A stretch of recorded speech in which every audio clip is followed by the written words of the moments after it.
Hello there, welcome back to Jennie Designs with Paper. Thanks for hanging out with me today. I'm working in my art journal, so get comfy and let's get crafty.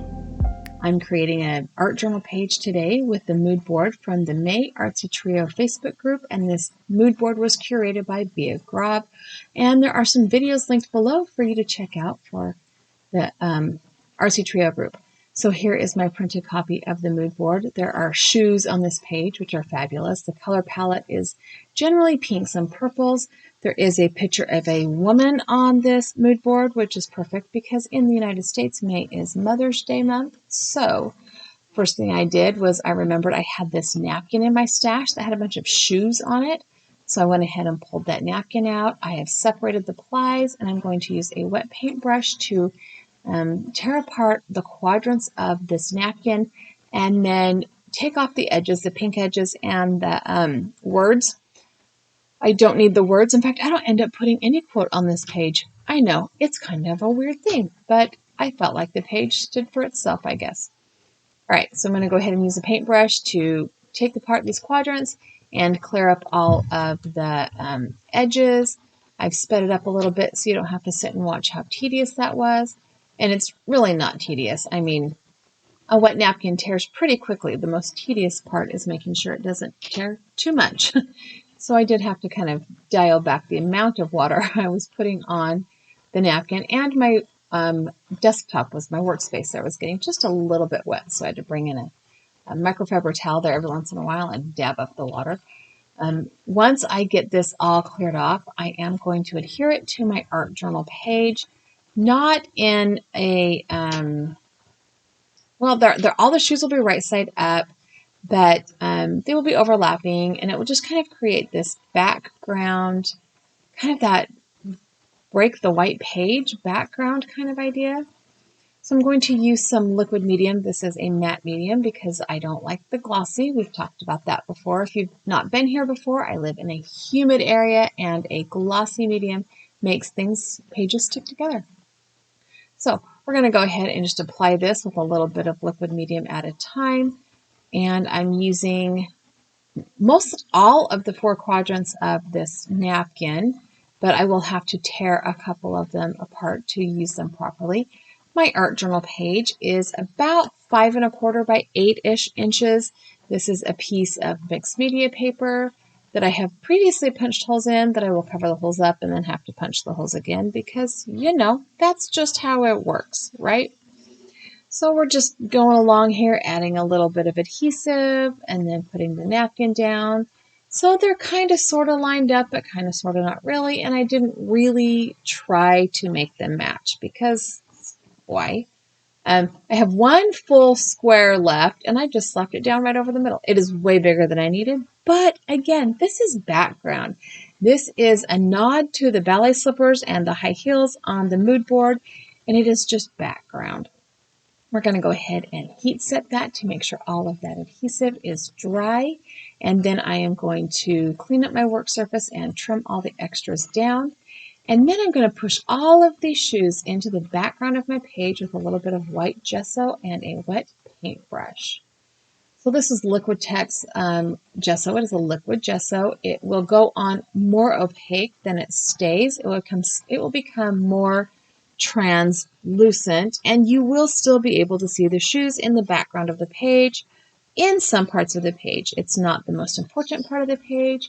It's just, you know, a nod to one of the elements on our mood board. We're going to go ahead and heat set that gesso, and then we're going to move into adding some more color, some more background, some more texture to this page. So one of the pictures over here in the left has colors that are not pinks and purples. They are the greens and the blues. So I'm going to pull out these iridescent acrylic paints I have. I purchased them from Amazon a gazillion years ago. And I'm going to use a cut-up makeup sponge and a couple of stencils to add some greens and blues and turquoises to this page. Just, again, texture, background. I've pulled out the the Crafter's Workshop Art Is stencil and a Tim Holtz burlap stencil. And we're going to start with the paint with this sketchy script You won't be able to read it, especially because I'm using acrylic paint instead of an ink pad and a blending foam. But it just adds some more color to the background. It kind of covers up the shoes a little bit in some places. I am using the same sponge to go from my green to my turquoise to my blue. I'm not really cleaning off the sponge or changing that out because it doesn't really matter. It's the same color family. They're right there next to each other on the color wheel, so they blend seamlessly and don't make ugly colors. So we're going to go ahead and heat set that acrylic paint. And then for this burlap stencil, I decided instead of the paint to go ahead and use ink. So I'm digging around in my drawers for my black archival ink pad and an ink blending foam. And I say digging because I rearranged my drawers a little bit. I couldn't remember which one I put this one in. I know, I need to stop doing that to myself.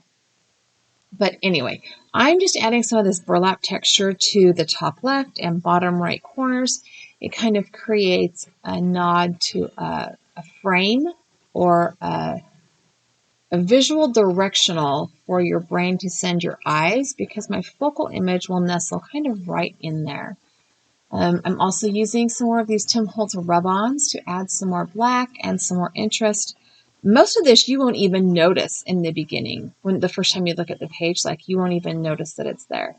So I'm just taking this one section, I've trimmed it off. I'm going to put this longer piece up in the top left corner and the bottom section I cut off in the bottom right.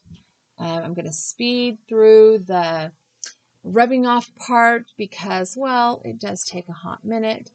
And one thing that I did not do that you really, really should pay attention to is make sure your work surface is dry.